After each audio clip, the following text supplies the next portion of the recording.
Assalomu alaykum.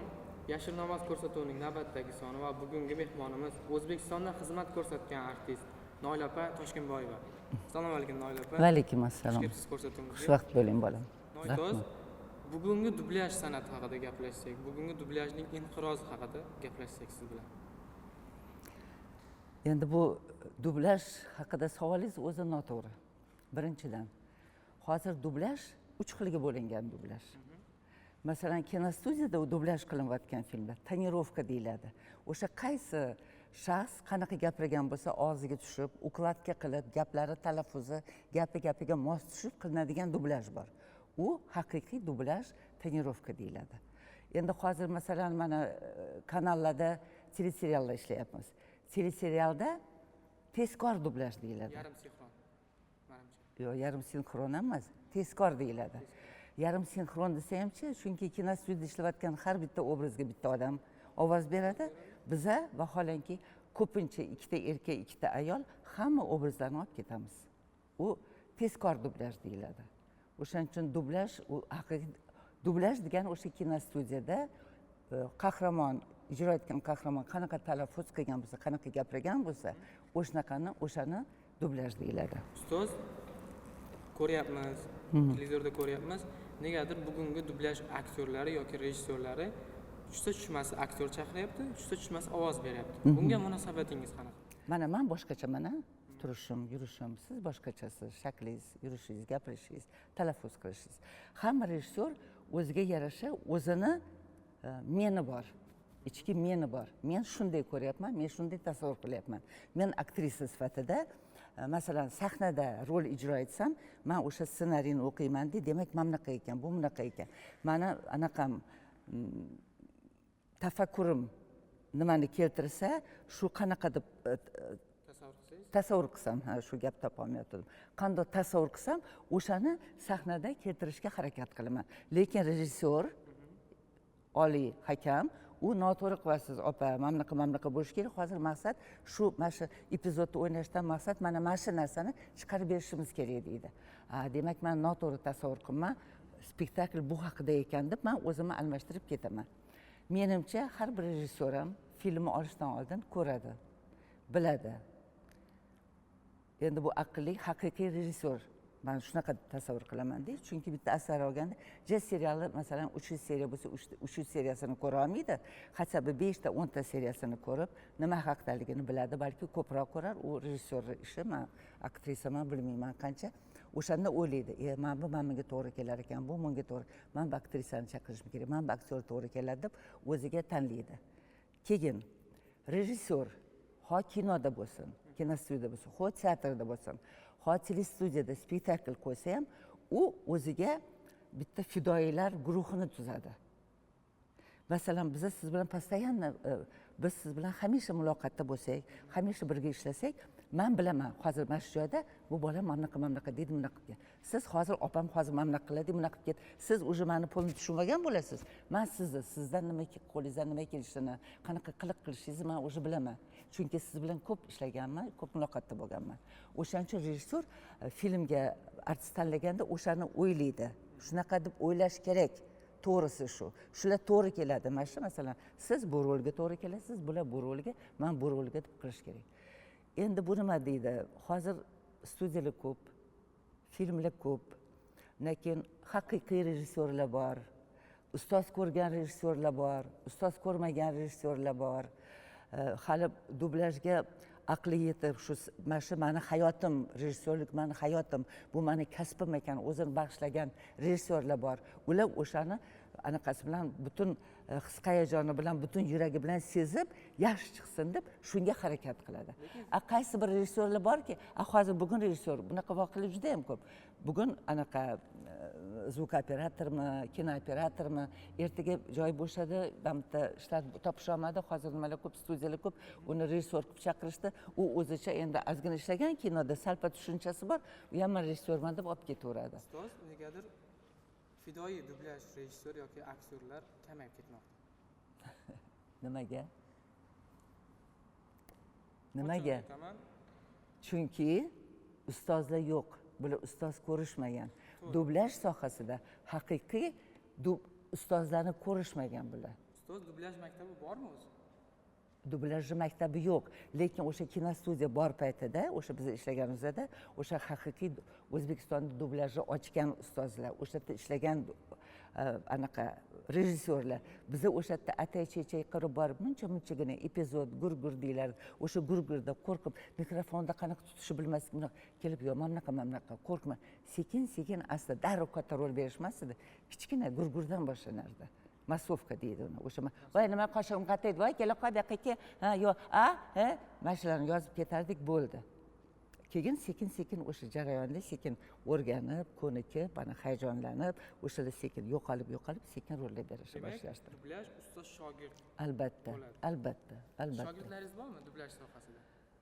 Endi men palonchi odam meni shogirdim deb aytolmayman, chunki men unchalik ustozlik qila olmagandirman, lekin ko'pincha dublyaj qilayotgan paytimda qizlar kirib, "Voy Nilapa, oldingizda o'tirasan, maylimi? Ozgina xalaqit bermaymanmi?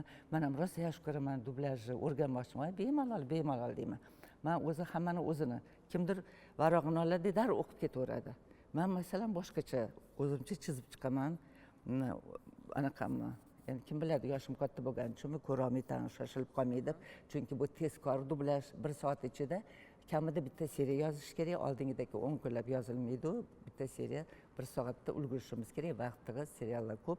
O'shanga anaqa men mana shunaqa ishlayman. Masalan, agar mendan o'rganmoqchi bo'lsa, mana shunaqa menga shu qulay deb o'rgataman yonimdagilarni. Endi o'sha qizlar ham hammasi sekin kirib eshitib, tomosha qilib, masalan, mana Madaniyat va ma'rifat kanalida ko'p qizlar, yoshlar kanalida. Endi uni shogirddan deyolmayman, yonimda olib yurib, haligi ustoz degani dars bergan, institut o'qitgan, ta'lim bergan, ularni haqiqiy shogird desa bo'ladi. Endi bu bilasizmi nima? Artistlikchi bir umr men o'zim shogirdman. Ustoz bo'la olmayman. Aktyor bu birinchi rejissyor. Rejissyorsiz aktyorlik ishni qila olmaydi. O'shaning uchun ustozimiz bizani rejissyor. Rejissyor nima desa, shuni qilishimiz kerak. Endi hozirgi mana shu dublyaj jarayonida, masalan, men ishlashda nima qilaman? Oldin voy ko'rsatinglar deyman basharasini. Qanaqa ekan, nima ekan? Birinchi, ikkinchi seriyalarni ishlash juda ham qiyin. Chunki ma'nosini bilmaysan, nimaligini bilmaysan. Masalan, teatrda rol sahnani o'qiysan, asarni mutolaa qilasan, o'rganasan, bu kela anaqa bo'ladi. Tekst berishadi darrov. Voy ko'rvali qanaqa gapiryapti? Bu bunaqa kiborli ayol ekan. Bu bundoq gapirish kerak. Bu men bu jaydar ekan, unaqa ekan, bunaqa ekan. Bu ingichka. Lekin men bitta odatim o'sha ko'pincha mana e'tibor bersangiz, dublyaj mana hozir tanqidlayapsiz, demak ko'p filmlarni ko'rgansiz, qaysinisidir yoqqan, qaysinisi yoqmagan. Birinchidan baribir tagida o'zini teksti ketadi. E'tibor bergan bo'lsangiz. Qanaqa mana ko'pincha artistlarning xatosi, meni fikrim u, balki men noto'g'ridirman. U masalan anaqada past ovozda gapirayotgan bo'lsa, masalan meni ovozim past, mana shunaqa gapirman. Voy bunaqa qilib keta olmayman uni. Eshitilyapti yoki u o'shanaqa ingichka gapirsa, men past ovozda ketsam bo'lmaydi.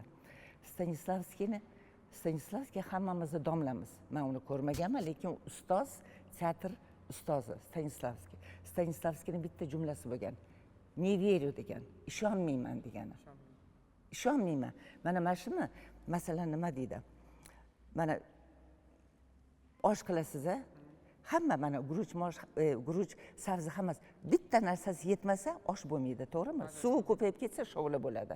O'shaning uchun o'sha filmni olayotganda dublyajga hamchi o'sha bir-biriga mos keladigan, tushunadiganlar bo'lsa, hamma film dublyaj yaxshi chiqadi. Mana ko'pchilik, "Voy, rosa zo'r dublyaj bo'lgan emasmi? Rosa yaxshi qilishgan." Odamlar maza qilib xuddi o'sha ekrandagi aktyor o'zi gapirayotgandek qabul qilsa tomoshabin, o'shanda maza qiladi. Bu periodligini sezish kerak emas. Haligi men tog'dan kelsam, u mamlaqa qilsa, to'xtab qilsa, bu shevasini qo'shib yuborsa, hammasi men qilgan, men a'lo bajarsam, meni ishim ham bir teng bo'ladi, hamma rejissyor ishi ham bir teng bo'ladi, mana shunaqa. Endi nima deydi? Endi hozir shunaqa dunyo, tanish bilish, mayli endi qanaqa biyo deyman, yo bittasi iltimos qiladi, uni qo'yadi, mana qiladi. Ishlayotganingda ko'rasan, вообще to'g'ri kelmaydigan odamlar ham kelishadi. To'g'ri, ularni anaqasi niyati yaxshi, o'rganmoqchi, lekin oldin yaxshilab o'rganib olgin, keyin chiqqin. Keyinchi bu masalan men uni tan olmasligim mumkin. Mana hozir mana shu katta san'atkor, hozir ishlayotgan, katta kinostudiyada ishlagan, mana ozgina qolgan bo'lsa ham, o'shalarning ichida masalan meni ovozim kimgadir yoqmasligi mumkin. qabul qilmaydi mani ovozimni. Uni tabiati shunaqa. Men masalan yo erkakni yo ayolni ovozini sun'iy gapiryapti. O'shani ko'raman, bilaman, yaxshi aktyor anaqa xizmat ko'rsatgan arz, lekin men buni qabul qila olmayman. Menga yoqmaydi bunaqa ishlash jarayoni. Ha, yoqmaydi bunaqa. Sun'iy chiqib qoldi. Sun'iy chiqqandan keyin kinoni ko'rmasang ham bo'ladi-da, yoqmaydi o'zi shu. O'sha tomoshabin o'shandan ham bilib aytadi-da, yaxshi ekan. Ustoz, siz uchun eng kuchli dublyaj rejissyori kim? Men uchun hamma rejissyorlar men uchun ustoz birinchidan. U rejissyor. Men aytdim, avvalambor rejissyor, keyin aktyor. Eng kuchli rejissyorlar, masalan, shaxsan meni ustozim Bahodir Qosimov. 2001-yili telestudiyaga Yoshlar kanaliga chaqirganlar. O'sha yerda Amerika serialini qilgan biza.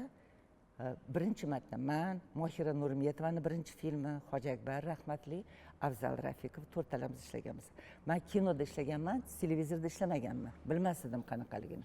4 kishi 10 ta 12 ta odamlarga ovoz berardik. Dallas degan juda ham katta amerikanskiy, juda ham show bo'lgan serialida. Voy, uyga borib kassetalarni ko'rib, tayyorlanib, pauzalarni qo'yib, o'zizcha haligani qilmaylik deb, o'sha mamlaqa deb o'rgatganlar Bahodir. Shu, menda ancha yosh bo'lsalar, bar Bahodir men birinchi ustozni bilaman. Ikkinchi ustozim oldin sinema marketda ishlardilar, hozir Zo'r TVda ishlaydilar, Komiljon Tursunboyev.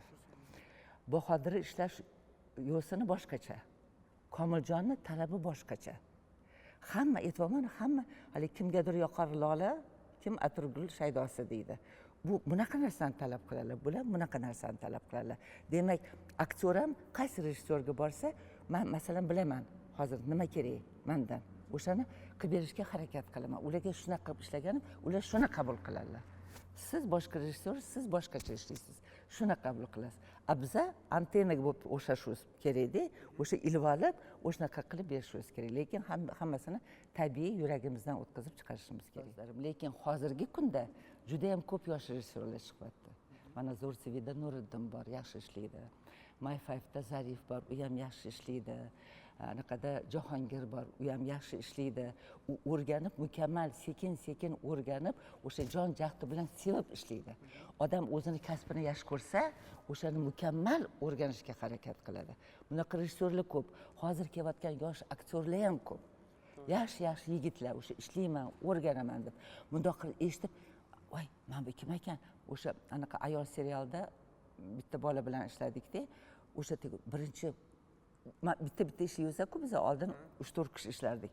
Voy, Sanjar aytyaptimi, Sanjar ovozimi? Sanjarga o'xshatdim.